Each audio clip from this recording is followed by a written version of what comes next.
Hey everybody, welcome to Life Giver. This is the video version that's going to be on the YouTube channel, and I am here with the amazing Patty Barron. Those of you who don't know Patty Barron, you should, and you probably don't know that she is one of our amazing mentors within the military spouse community, and the things that she does for us as military spouses. And I think I was telling her earlier, just what she represents for us is just, it makes such a huge impact for us within the community. And those of you who do know Patty Barron, if you were here, I know would be thanking her just as much as I have been for the past 30 minutes for just what she does, what she accomplishes with the AUSA Family Readiness Program, which we're going to talk about today, and who she is as a military spouse. Just, she's everywhere, and for no other reason, just to make us feel loved and supported, and stand up for us on some things too. And so today I'm at the AUSA Annual Convention, and this has been an amazing experience. You may have already watched the YouTube video from last night where we did a great interview with Team Weathers on what it was like to bring the kids here and what they learned and how that helped them understand Matt's world as a soldier, and the interactive experiences that they've had down at the expo.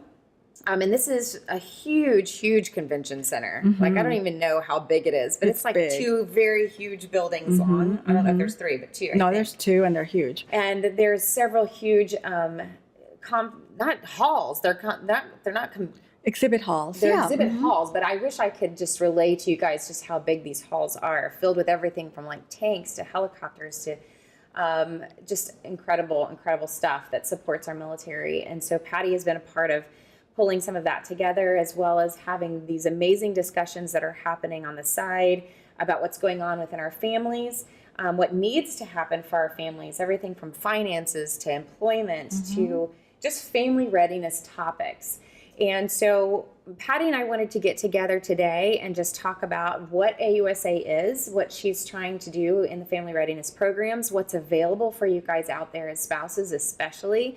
And I wanted to sit down with Patty to not only thank her for everything that she's doing for us, but give her the opportunity to just expand on that a little bit and help us understand some of the details of that. So welcome to the Life Giver podcast / channel. Okay, thanks, Corey. This is awesome. Thank you so much. I know. We have this wonderful setup that I have to thank my husband again for setting up. He's been an amazing support. So Patty, I wanted to first start off, you're the Family Readiness Director. So if you would just explain, what do you do as the Family Readiness Director? So I'm really fortunate to have this great job. I inherited from a lady named Sylvia Kidd, who was the Sergeant Major of the Army kid's spouse. He retired a while ago, and she retired as well. What I do in this role is I try to inform, educate, advocate, and outreach to our Army families, military families. I'm purple. NMFA taught me to be purple, but of course I do bleed green. And what does that mean? My daughter once said to me, "Mom, that's great, but what does that mean?" So if I get out there, I listen. I bring that information back, and I tell AUSA, this is what we need to do. We need to have on-site forums. We need to go out to the field and have forums out there. Or we need to create new products that families can use that have the AUSA brand on it. We need to provide information that families, I know you guys are overwhelmed with all the resources that are out there. Sometimes it's hard to find one because there's so many, but we try to narrow some things down for you so that when you are looking for something, we've done some vetting, and what we say to you and when we give you an organization to work with, we know for sure that they're going to be helpful. And I would also say that we listen closely to your issues so that when our government affairs folks go to the Hill and they're talking family issues, they're going to be able to tell your story, which is incredibly important for us to be able to get the legislation we need to support our Army families. I think that's bigger than most people realize. And so AUSA stands for the Association of the United States Army. Correct. And so for the Army branch, you guys are really representing lobbying, really staying on the cutting edge of what our military needs as the Army needs it. Absolutely. As well. Absolutely. We are your association, and we represent, our tagline is voice for the Army, support for the soldier.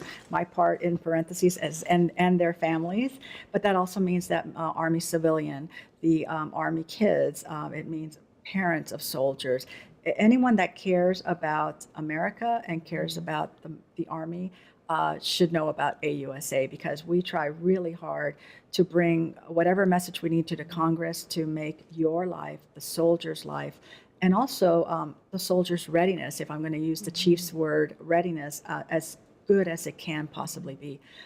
Think of us, so as your is it the American Medical Association that doctors have? We are that version for the Army. That's a great way to say it. So a lot of these forums that I know last year when I've only gotten to go to last year and this year.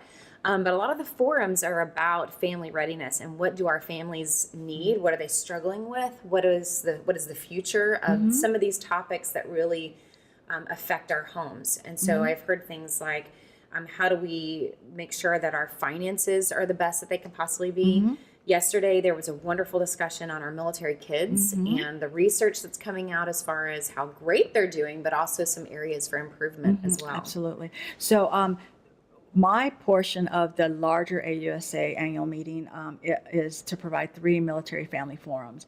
But before I go there, I just want to say that the greater AUSA, we're providing contemporary military forums. We're providing Institute of Land Warfare forums. We have a book, military book program that we feature authors that have written about different subjects that pertain to the military.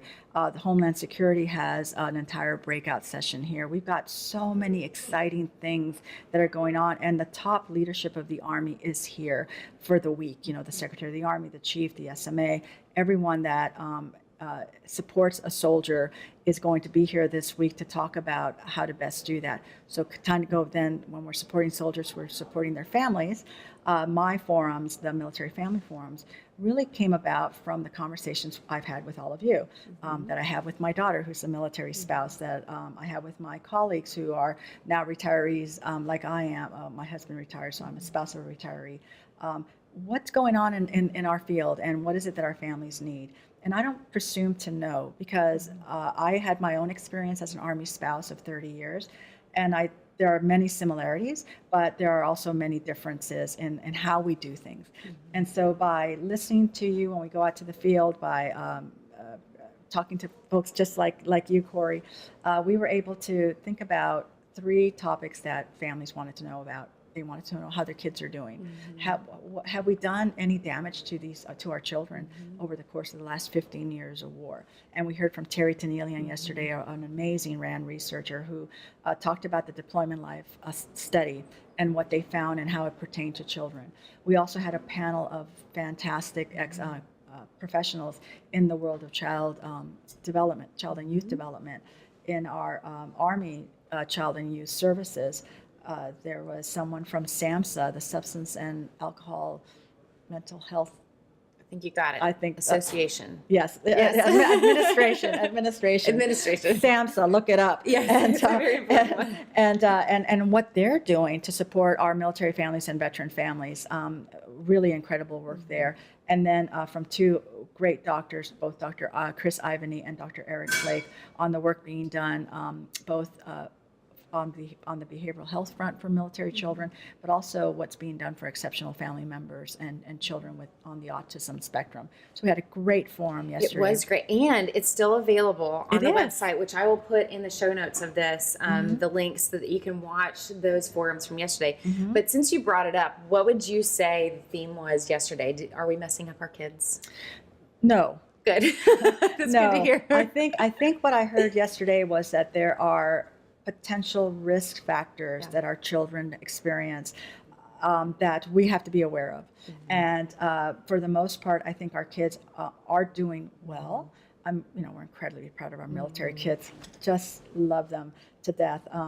But there are times, especially during a deployment or reintegration, where we have to be a little bit more aware of what's going on with our children, and not just go, oh, he's just tired, or I'm just a little quiet. No, if your child is usually pretty robust and talkative, and all of a sudden they're a little bit quieter than usual, dig deep. Don't ask, how are you? they're going to say, I'm fine. Yeah. And that was one of the things that they talked about yesterday, is that they're not always going to tell a parent what's going on, but they might tell their friends. And that's what I loved about what Samsa talked about, that tween and teen toolkit that's going to be created specifically for teens to talk to each other and help them to find the support maybe Which that they is need. huge. I mean, I get a question a lot from parents who will call me and say that their tween is getting texts or messages from a fellow peer, a fellow teen or tween friend.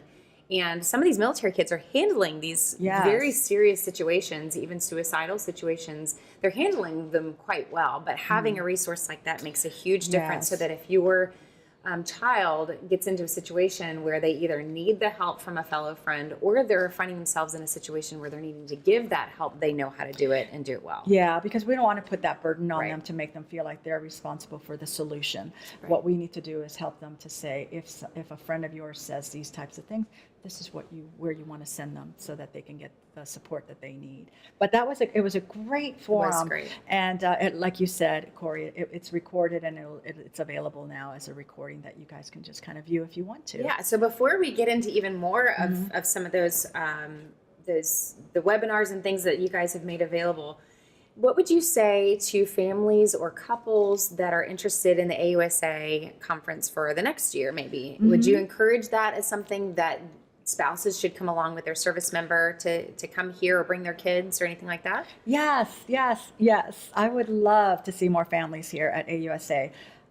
Again, it's your association, and we take our role in supporting you very, very seriously. But we have a lot of fun. And down on the exhibit floor, an Army kid, Navy, Air Force, Marines, but it is AUSA, we are the Army. They're going to see tanks and helicopters, and they're going to be able to maybe do some fun things. And Osprey is downstairs. Just amazing stuff. And every year I get about 3 or 4 emails from soldiers saying, is it okay if I bring my son or daughter? And of course it is. So all you have to do is, if you're thinking about coming as a family, I think next year, the Monday that we start is going to be Columbus Day. So you might have the day off. Great excuse to bring the kids on over and let them experience and see what mom or dad do for a living. There's nothing like that experience to provide a child with the security to know that mom and dad really have really cool equipment. They really wear things that protect them. They really have a mission that we can be really proud of as an Army family. And I think they get that by going down to the exhibit area. Absolutely. One of the things that I've been saying a lot lately, especially since that trip with the SecDef, was talking about how the ability to see, feel, smell some of this equipment and things that our service members get to be around all the time. It really creates a level of understanding for us spouses, and especially for the kids, that we wouldn't otherwise have the opportunity to experience. So my kids got in one of the vehicles and were popping out of the top of it, and they've aimed guns, and they've put on night vision goggles, and all of these things, so that when dad comes home, or when he calls and says, I did something with night vision goggles, they immediately have that memory to pull from. They know exactly what it is that he's talking about. And yesterday, my oldest son did say that he felt that my husband was safer because he got to see the armored vehicles. He got to feel the Kevlar and how heavy it was, and see some of this amazing weaponry. Not to mention some of these huge technological advances. For a small example was the night vision goggles downstairs, of seeing what does the current night vision goggles look like versus what's up and coming. It's huge, even when it comes to safety. And so I have to say, from a kid's perspective, from a spouse's perspective, it was an incredible experience. And it's a great experience. We were talking about STEM earlier, and it could be a great experience for that, the science, technology, math, and engineering. I probably got that wrong. I probably spelled I think you got that right. SNE or something, but but it's great, and we welcome you. We truly do. Yes, so that's great. So let's talk about what AUSA is doing as far as branching out, not just for the annual conference, but what you guys are doing throughout the year. So you guys have had some other forums throughout the years. We have. At the last year. So tell us a few of the forums that you've done already. Well, we were very fortunate to get some wonderful funding from USAA to create what we called our AUSA on-site Military Family Forum series. We're ending that series this year, but it started 2 years ago, and we started at regular Army installations. And so we went to JBLM, we went to Fort Bliss, we went to Fort Riley, and we did what we do here, but at a much smaller level. So we provided, again, working with the local chapter, I'll talk about chapters in a minute, working with the Army Community Service folks, and working with families that we know there. We said, what does your community need? And so JBLM said, we need a forum on education. We were able to get, out of 7 school superintendents that they have out there, or maybe it was 9, we got 5 or 7, whatever that number is. I remember there were a bunch of them up on stage. Where does that happen? It was amazing to have all those folks up there talking about what their school district was doing to support the military child in their school. It was great. And Bliss wanted something on volunteering, and Riley wanted something on spouse employment. So we did what we do here. We brought in experts in the field. We brought in local experts because everything that happens locally is important. And we were very, very happy. Now, then we needed to think about our National Guard brothers and sisters and our reserve component, my families. So we partnered with the Virginia National Guard this year, with the Texas National Guard, with the New Jersey National Guard. And we worked with different partners at each place, depending on what the need was, to provide them that programming. And I just want to give a shout out to Homefront United Network. Hi, ladies. They did a fantastic job of doing their very first version of Spouse Talks, which is a very interactive event for reserve component spouses. And it was great. There was a lot of energy in the room, a lot of excitement around doing it. I'm hoping that they're going to be able to do more of that. So we're coming to the end of this series. That was a different installations than with the National Guard, but we also did 3 really fun events at the AUSA headquarters, one of which is called Learning and Leaning In, Military Spouse Nonprofits Supporting One Another. Many of you feel very passionate about what you do, and you might not see it being handled in the way that you would want it to be handled. So you start your own nonprofit. Sometimes that can lead to some amazing things, and it just grows and becomes embedded in our community. And other times it doesn't really seem to take off. So what we wanted to do was to have a conversation with all sorts of different people that are doing this type of work to find out what their needs were. We had a conversation around funding. We had a conversation around sustainability. We we had a panel of long-standing nonprofits like the National Military Family Association and MOA, but also MSJDN, which is fairly new, and Blue Star Families, which is also fairly new, and talked about how they were able to grow and sustain. And when you say new, you're talking about what, 5 to 6 years? 5 to 6, new. Yes, absolutely. Compared to the 40 or 50 years that NMFA has been around. So sorry, Joyce, I know I got that wrong, but no. But I think my takeaway from that event was that it was really a passing the wisdom around event. Yes. Where it was a lot about those of you who are wanting to start these nonprofits and businesses. What is the wisdom in the room of how to do that, when to do that, if you should do it? Exactly. And asking the right questions. I can't tell you how many people I've talked to when they thought that they wanted to start a nonprofit, when it really was a for-profit that they were wanting to start instead. Right. And so having that kind of wisdom is so crucial with the people that were in the room, especially that day, to be able to give that information. It was a great experience, and we really wanted to let the audience be the primary participants, not just listening, but interacting. And I think that we did that. Josie Beats, which is the president of MSJDN, Josie was our facilitator. She does a fantastic job, and we really had a lot of fun with it. The end game was look for opportunities to work together, look for opportunities to learn more, and always ask yourself the question, is this the path I should continue on, or are there other ways that I can still do what I want to do? Maybe by joining another organization, or by trying to find ways to really grow my vision. So we had a lot of fun. So good. MSJDN, by the way, is the group of lawyers that are military spouses that have joined together to pave the way for a lot of us in our careers, for those who are fighting for licensure issues. And what better group to do that than a group of lawyers? So they've been pretty amazing. They've been great. I'm loving MSJDN right now. So awesome. So do you want to talk a little bit? Is there anything else that you want to share about the chapters? Oh, so let me thank you for that, Corey. So AUSA, a lot of folks think of the national headquarters and the annual meeting as being AUSA. But really, we have 119 chapters across the country and overseas. We have a chapter in Kuwait, some chapters in Germany, chapters in Hawaii, Japan, Okinawa. We're all over the place. If the Army's there, we're there. What I would want to tell you about the chapters is when you join AUSA, and I really, really hope you would consider joining us, because again, we can only represent you well if we know you. Yeah. And we get to know you when you join us.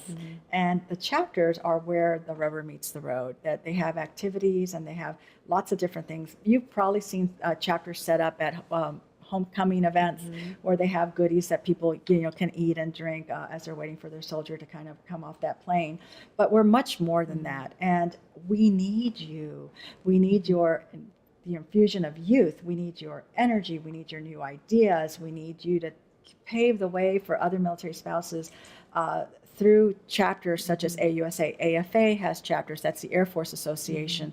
The Navy has the same types of associations. So obviously it's not just an Army thing, but it's through you that we can really meet your needs. And we have a new program that we're excited about called the Young Professionals Program, really to find ways to help young professionals network and grow professionally.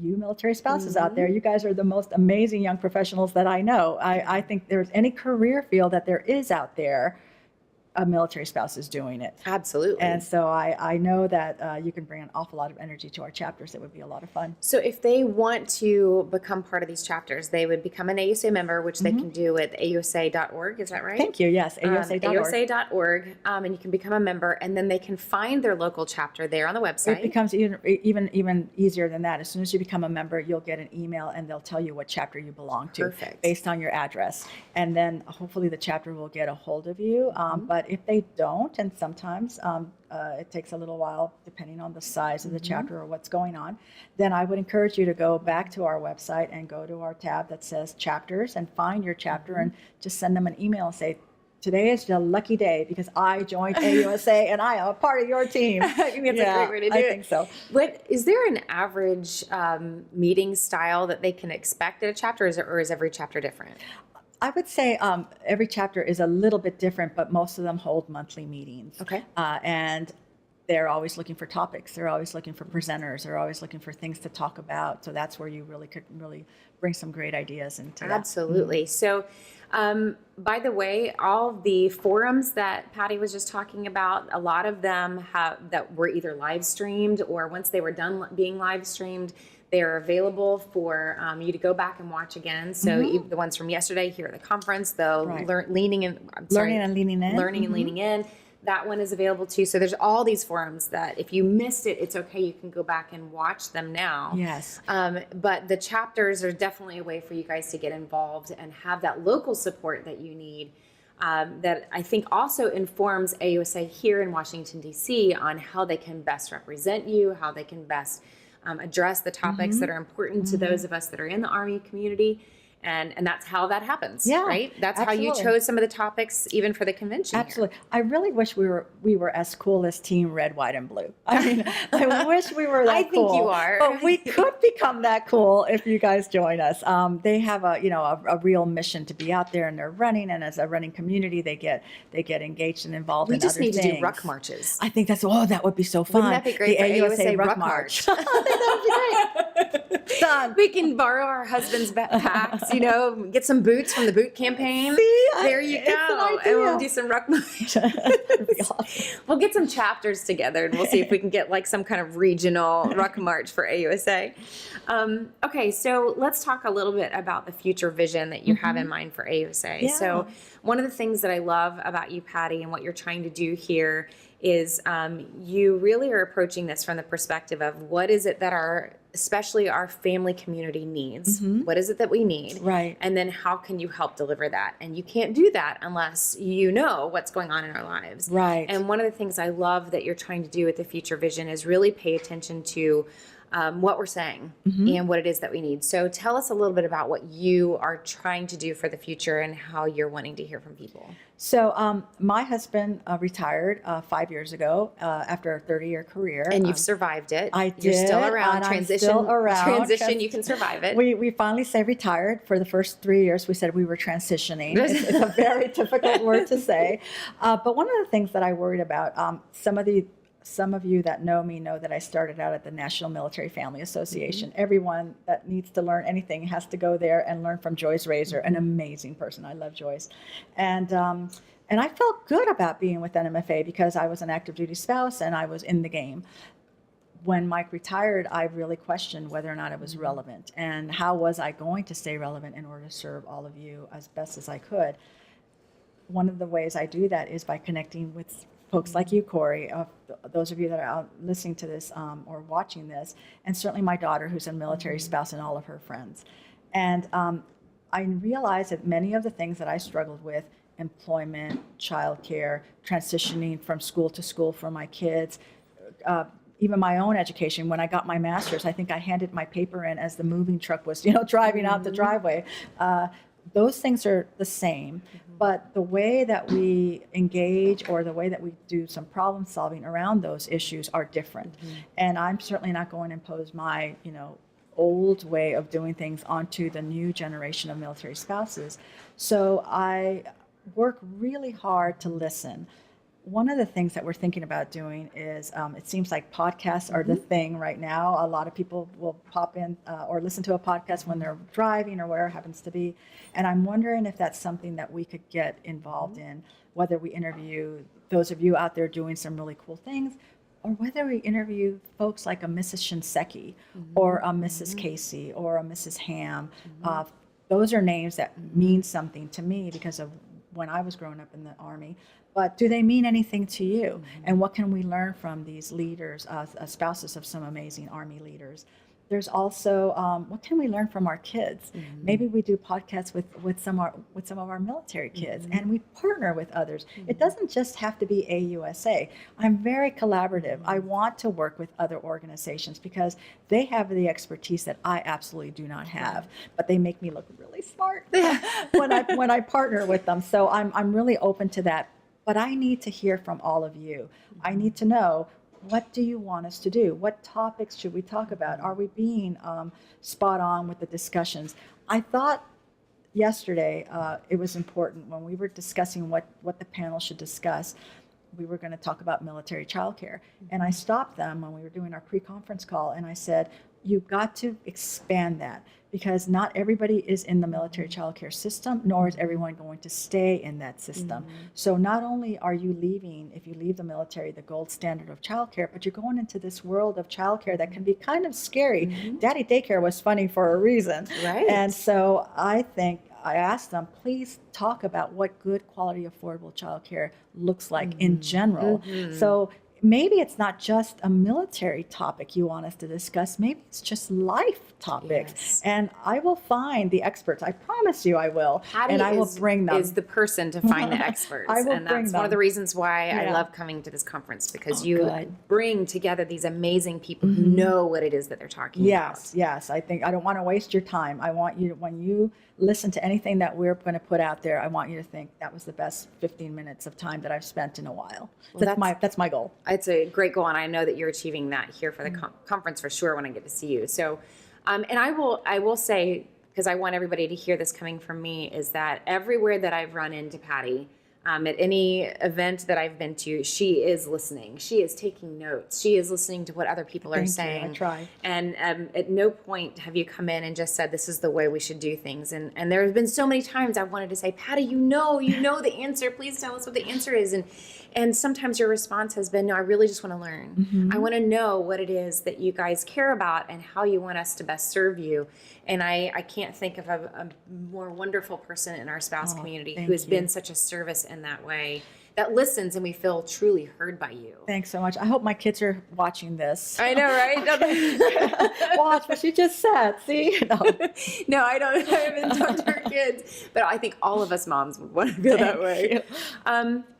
Anything else that you feel like you would want to share with our spouses, especially our Army spouses who are maybe, actually, here's the question for you. You have been a military spouse. You are a mom now with kids that are some way in the service as well.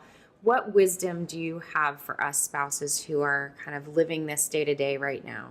You know, it's funny. I think I took my life a duty station at a time. I know that sounds odd, but every time we moved, there was something different going on in our life. The very first time we moved, I moved away from home for the first time. So I had to learn how to be away from home and how to be a couple with a new husband.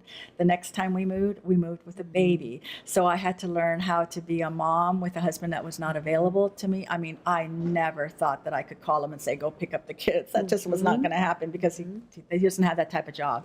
But then also trying to go back into the workforce. I started out as a registered nurse many years ago, and try to fit that into my crazy life, and it didn't really fit well. So I tried other things, and so every time we moved, there was something new that was going on in my life, and I tackled it as such.